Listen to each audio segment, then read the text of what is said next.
Go. I'll start over for those who are watching. In welcome, these words from past UUA President Peter Morales. Because love cannot keep silent, we will bear witness. Because love reaches out, we will join hands with our partners. Because love is sacred, we will worship together. Because the love delights in friendship, we will celebrate together. Because love opens us at the core of our being, we will learn, we will be moved, we will be changed. Because love is strong, we will prevail. Maybe not today, maybe not next week or next month. But love is stronger than fear. Love is stronger than hate. Love is not afraid. Love is tough. Love endures. We will prevail. Good morning, and a very literally warm welcome to all on this first Sunday of November. My name is Jeanne Taylor. My pronouns are her, she, and I am honored even more than usual to be helping with today's service. A few weeks ago, I mentioned to Jenny Gelfin, one of many who serve on our worship committee, that I would very much like to help with the planning of a service celebrating those who are non-binary. To which she replied, "Oh, we have been wanting to do just such a service for a while. Have you any suggestions for a guest reflector?"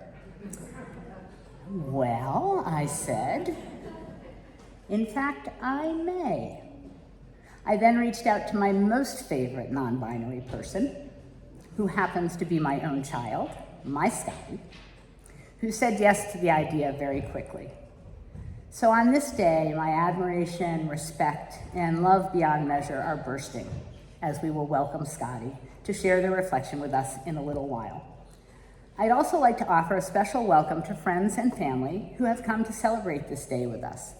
Scottie's partner, Taran, their dad, Kep, and his partner, Dan, and friends, Pat and Maureen. So glad they and all of you are here. Because I believe these words embody who we are, I now say them every time I am lucky enough to be service coordinator. I don't tire of saying them. I hope you don't tire of hearing them. This North Chapel is beloved, a most special place, a most special space. If you have walked through our doors for the first time today, you will soon know what many of us do already. Under this roof, within these walls, all are welcome and safe. Peace is found, joy celebrated, sorrow shared. And while our church is beautiful, it becomes sacred because you are here. Thank you for blessing this day with your presence. A reminder that this is our time to leave the world behind for just a little while, which includes turning off or silencing your cell phones or anything else that might buzz or beep during the service if you haven't already thought to do so.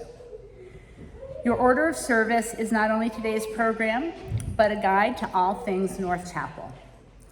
It also reminds us of how we are taking care of one another by remaining masked and singing softly. Be certain to take a peek, though, so you don't miss something important. Gratitude this morning to the small army who have helped with this service, like they do with every service.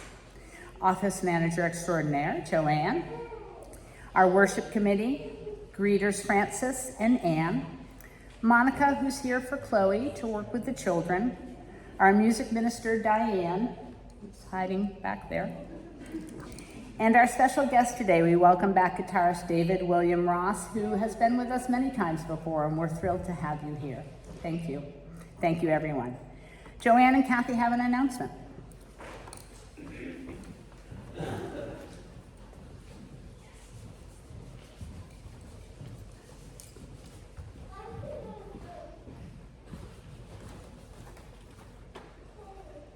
Good morning. My name is Kathy Estemborski, and I just wanted to take a minute to talk to you on behalf of the board regarding the kickoff of our stewardship drive, which will be started.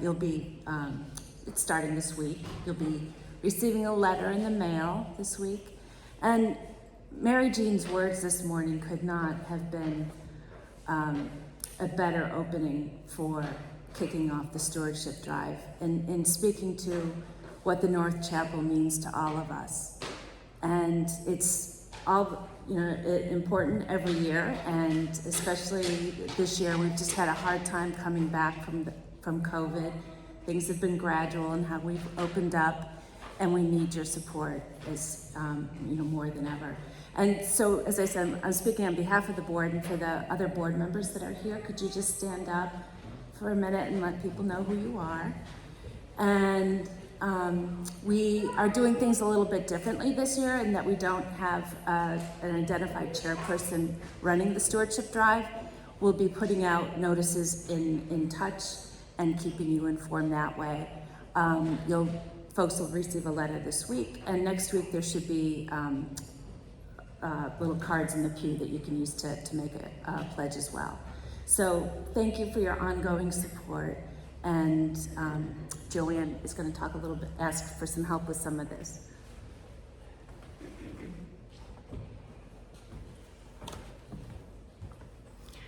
Good morning, everyone. In my previous life, I was a campaign organizer and campaign manager for political campaigns. And as the administrative assistant here, it's often my job to find volunteers for projects. And one of the expressions we used to use was skills and thrills. Well, those of you that like to address envelopes will be totally thrilled this week that I have packets for you to take home and stuff. And I really just need 3 or 4 people more, but I'd really appreciate it if you would come back to the office after the service and I'll give you a packet to take home and work on this week. Skills and thrills, right? Thank you.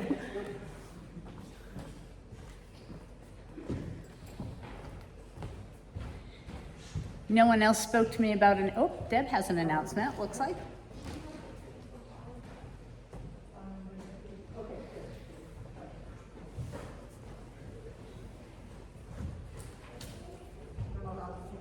Yes.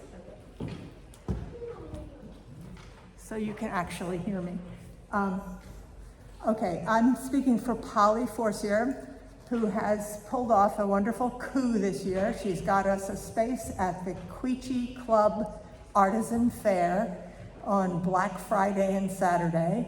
And we are going to be selling our wreaths as a fundraiser for North Chapel at that fair for those 2 days. And we can use a few elves to help us run around and bring wreaths up to the front for people, and we have some flyers that you can take home if you like, just to remind you that it's happening. And if you know people who like to buy their wreaths from us, you can let them know about that event.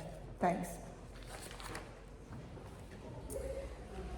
Our opening words are from Rumi, ones I had never read before. They're brief, though I found them powerful. After, we'll take a bit of time to breathe, reflect, and just bring ourselves here to this moment. Heart is sea. Language is shore. Whatever sea includes will hit the shore.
many, many years ago, after they had come out to me.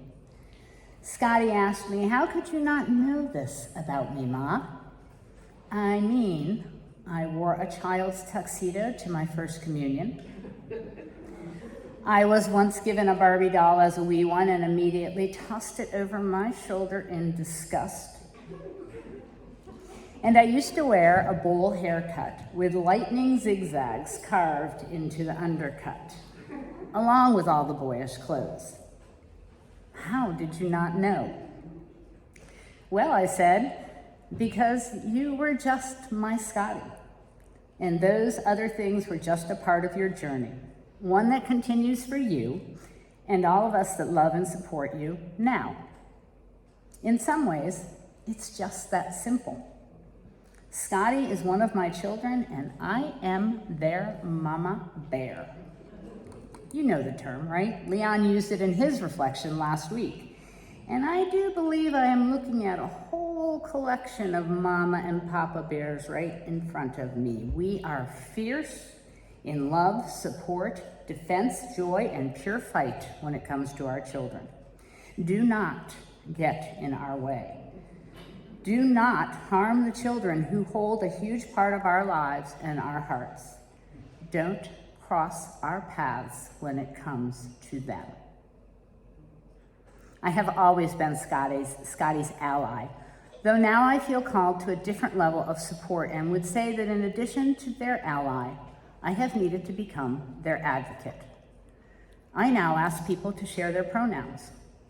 I have talked with customer service desks at stores, suggesting that name tags of employees have their pronouns listed.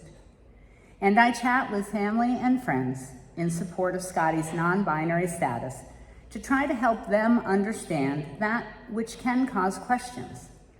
In short, in trying to be Scottie's ally and advocate, I am trying to do the same for all people. I've decided that the louder the hate speak gets, the louder I need to be. For Scottie, for everyone who doesn't fit into mainstream definitions, and there are a lot of us out there. I have much to learn, and Scottie is my greatest teacher. I can, though, make a difference. So can you. And I suspect you will understand that a bit more after listening to my child. With great, great pride, I welcome Scottie to share their reflection with us now.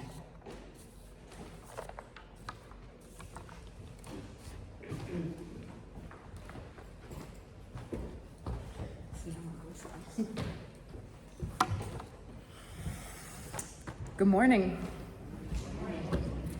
I'd like to start all of us as grounded in ourselves as possible, mostly for me. So I invite everybody who is comfortable with closing their eyes for a moment to do so. Let's take 3 deep, grounding breaths. Feel your feet on the ground. Feel your chest rise and fall. And feel your body in this welcoming space, whether you're here in person or elsewhere.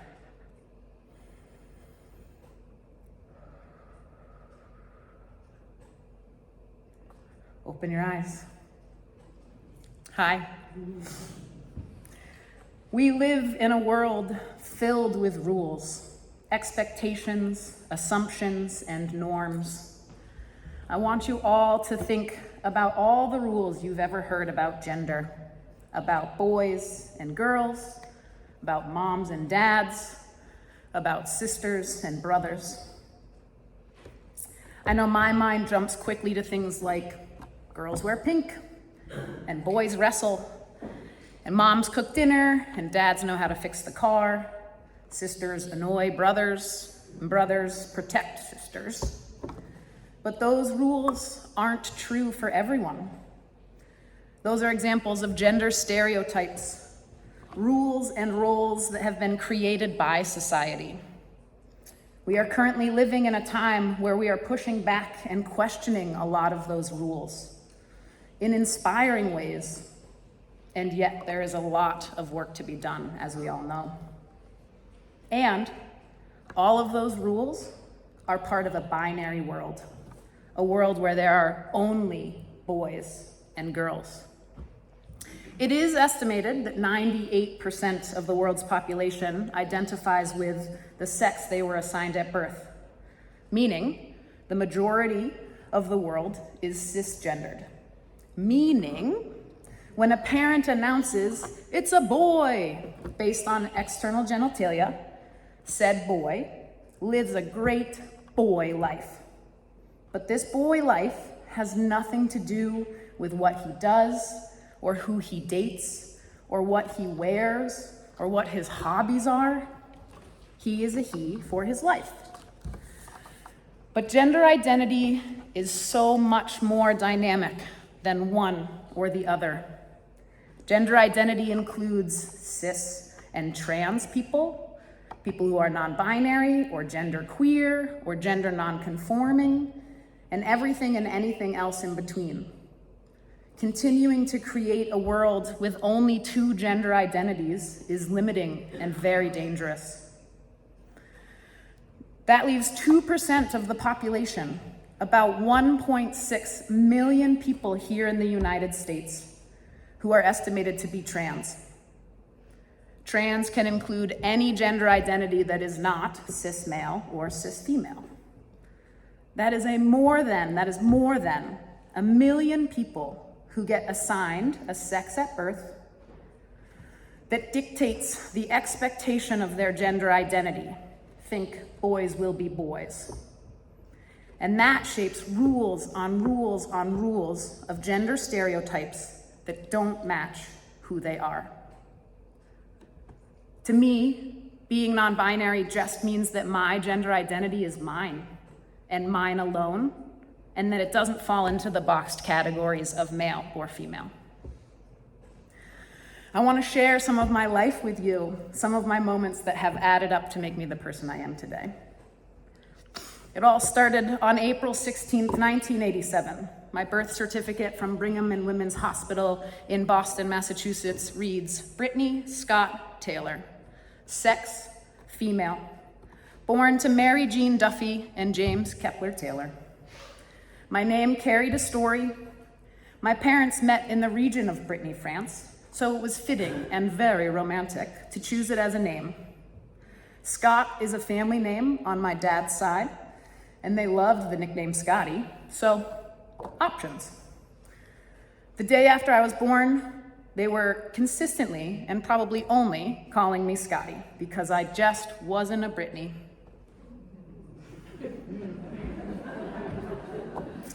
As I grew up, I lived my best, truest life. I did what made me happy, and I did it pretty unapologetically. And my parents were my biggest cheerleaders.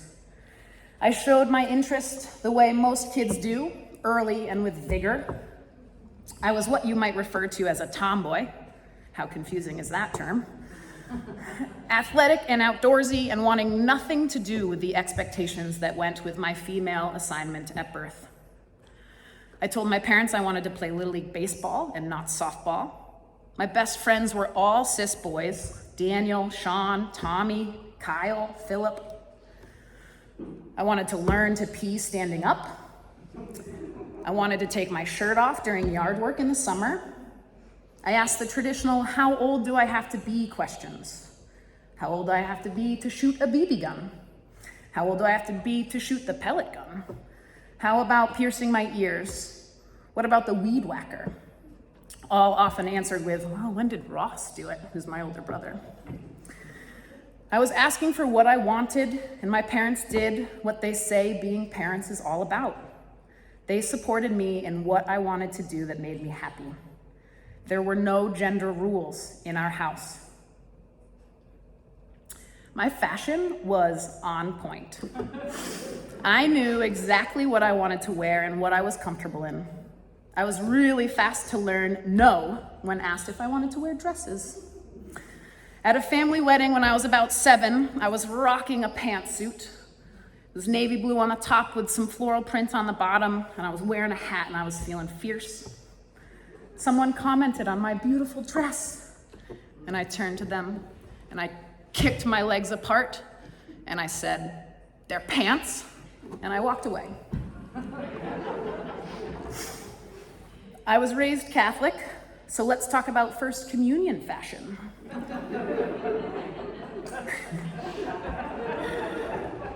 Little girls wear white dresses and cover their heads, and little boys wear suits, dressed to the nines in gender-specific church attire. Well, by that age, dresses were off the table for me, clearly. So my parents got me fitted for a white tuxedo, and I wore a hat, and that was that. I also had a variety of hairstyles that, for the most part, I was proud of. I could do without having to admit that I rocked a braided rat tail there for a while. As a toddler, I had beautiful blonde curls. Around the age of 3, I got tangled up in a pricker bush. Are you all familiar with that type of bush? It's this weed that's made up of burrs that stick to clothing and hair and fur like none other.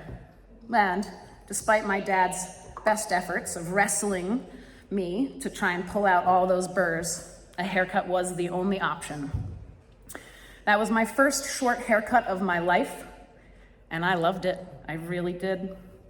I ended up with a bowl cut for most of my elementary school years. It was maintained by Ken at the local barber shop. And at one point we did add those lightning bolts in there, and I loved that haircut. These stories and memories are some of my favorites to share. They've been told over and over again around dinner tables and holiday gatherings, lakeside, and around campfires. We laugh and reminisce, and I feel so much pride of knowing that I have known who I am and been loved and supported for who I am from the beginning. But the assignment of female when I was born sent me down a path that has also been filled with expectations and assumptions that I have been pushing back on my whole life. And pushing back is exhausting. Looks in public of misunderstanding or of not belonging, especially in restrooms, that dates back to being bullied in elementary school, where children would ask me what I was doing in the girls' bathroom. You don't belong in here. You look like a boy. I get these moments still, because most places only have men's or women's rooms. Now the difference is, I know I don't belong in either. And the looks, they're from adults, and adults should know better. A recent experience I had in the waiting room of my dentist, where the technician came out looking for a Brittany, and instead of just calling my name and seeing what happened, they looked around, lost and confused, and approached the front desk staff and had them call me on my phone, which I then answered, all with a pit in my stomach, because I knew that the confusion was about me and the name Brittany and all of the assumptions that come with it. Discouraging moments at the grocery store where people are trying to be polite by calling me ma'am or miss or mister, and yet none of them are quite right. And all I want to say to that person is, there are more than just ma'ams or misters in this world. As you can see, these moments are constant. I am constantly being told in one way or another that I don't belong. Between my moments and the news, where I read about states successfully passing anti-trans bills and don't say gay legislation. Fern Feather, a trans woman right here in Vermont, was murdered in April. So not belonging isn't just about being addressed correctly at the dentist, it is about our livelihood. As you've heard, I had a supportive family. Mom, Dad, Molly, Ross, and everybody else. Thank you for loving me and being my most loyal allies. Support and acceptance is imperative.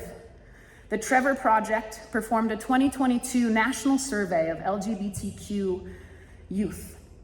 Approximately 34,000 teens aged 13 to 24 were surveyed. 45% of them seriously considered suicide this past year, including more than half of those teens being trans or non-binary. LGBTQ youth who felt they had a high level of support from their family reported attempting suicide at half of the rate of those who felt low or moderate support from their families. And those youth who felt support from their schools and or their communities also reported a lower rate of attempted suicide. We want our LGBTQ youth to turn into LGBTQ adults, and we all have a responsibility to show up for them. LGBTQ youth are not inherently at higher risk for suicide. Their rates of suicide increase based on how they are mistreated and stigmatized in society. Pronouns are a huge piece of the world, not assuming that it is made up of only boys and girls, men and women, she people and he people. My pronouns are they, them. My pronouns do not assign my gender identity. They don't give people the opportunity to assume gender stereotypes. My pronouns should be providing an opportunity to eliminate the assumptions you can make. It's not about singular or plural pronouns. It is about respectfully addressing me. If you get a pronoun wrong, correct yourself and move on. Making an effort, however, goes a long way. If you know you might struggle with pronoun use, practice. Practice telling a story about me for 1 minute. Scottie came to our church today. They told us about their life and their childhood, and they helped me understand a little more about a minority group that really needs me to show up differently for them. So remember all those rules we thought of at the beginning of this? Let's throw them out, all of them. Let's get rid of gender stereotypes and assumptions. The next time you're walking down the street and you think, wow, I love that woman's dress, I want you to think, how do I know that's a woman? And change the sentence to just, I love that person's dress. Let people tell you about themselves before you make assumptions about them. Those of us in the minority are begging for it, for our safety and for our acceptance, for less moments of you don't belong and more moments of we see you. Our lives, my life, depends on it. Thank you for inviting me here today and listening with open hearts. I am only an expert in my story, but I hope it helps shine some light into how we can be more accepting and more supportive, spreading kindness instead of hate, and making space for everyone exactly as they are in any given moment. So, let go of the rules and roles and assumptions we have learned. I hope you heard me say that being loved as Scottie was powerful beyond measure. I had a supportive, loving, accepting family and community before we even had language for my gender identity. We all heard the statistics that are linked to that love and support, and yet I struggled and struggle with feeling accepted every day. So I ask you not only to leave space for understanding that gender isn't a binary, I need you to make it.